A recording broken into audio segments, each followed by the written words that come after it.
Bismillahirrahmanirrahim. Assalamualaikum warahmatullahi wabarakatuh. Perkenalkan, nama saya Ulia Turifka dengan NIM H0523068.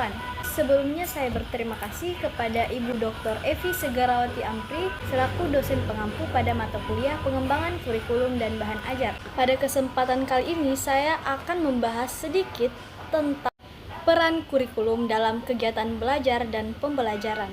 Adapun subbab yang akan saya bahas yaitu yang pertama, pengertian belajar, mengajar, dan pembelajaran.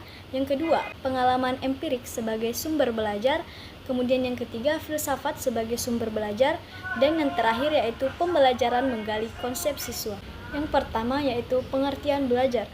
Dalam buku Pedoman Melaksanakan Kurikulum Sekolah Dasar dan Menengah tahun 1998, istilah belajar diartikan sebagai suatu proses perubahan sikap dan tingkah laku setelah terjadinya interaksi dengan sumber belajar.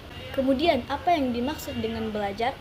Duvie Rohler tahun 1989 mengatakan apa yang dilakukan guru agar proses belajar mengajar berjalan lancar, bermoral, dan membuat siswa merasa nyaman merupakan bagian dari aktivitas mengajar, juga secara khusus mencoba dan berusaha untuk mengimplementasikan kurikulum dalam kelas. Selanjutnya yaitu apa itu pembelajaran? Pembelajaran adalah suatu usaha yang sengaja melibatkan dan menggunakan pengetahuan profesional yang dimiliki guru dan untuk mencapai tujuan kurikulum.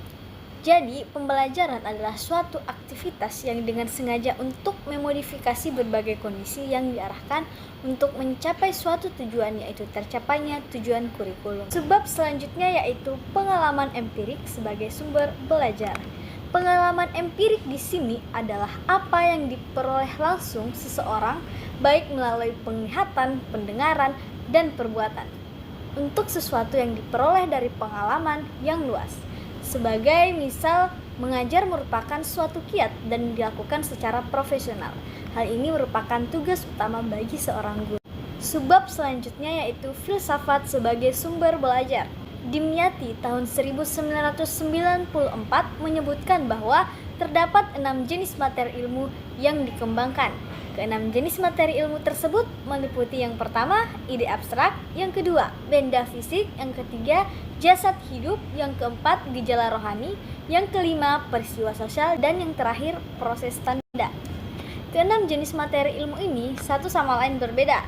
Selanjutnya, dari 6 jenis materi ilmu ini berkembang berbagai cabang ilmu, ranting ilmu, dan bahkan ribuan ilmu. Tangkai ilmu keseluruhan jenis, rating, dan tangkai ilmu itu dibahas lebih rinci pada filsafat ilmu pengetahuan. Subbab selanjutnya yaitu pembelajaran menggali konsep siswa. Nah, konsep siswa dapat didefinisikan sebagai pengetahuan, pengertian, keyakinan, ekspektasi, persepsi, atau kesan mental.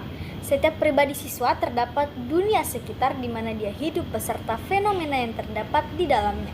Sebagai hasil pengamatan, pengenalan, interaksi, interpretasi, dan respons. Setiap pribadi berbeda terhadap realitas, fakta, objek, gejala, atau fenomena, serta problema sosial yang mereka temui dan alami dalam hidup kesehariannya. Baik, selanjutnya yaitu kesimpulan dari materi yang saya jelaskan tadi, yaitu untuk dapat melakukan pembelajaran yang efektif sangat diperlukan pemahaman guru atas berbagai konsep, terutama menyangkut konsep belajar, pembelajaran, serta sumber-sumber pengetahuan tentang belajar. Pembelajaran akan berhasil jika guru selalu menggali pemahaman siswa tentang konsep tertentu.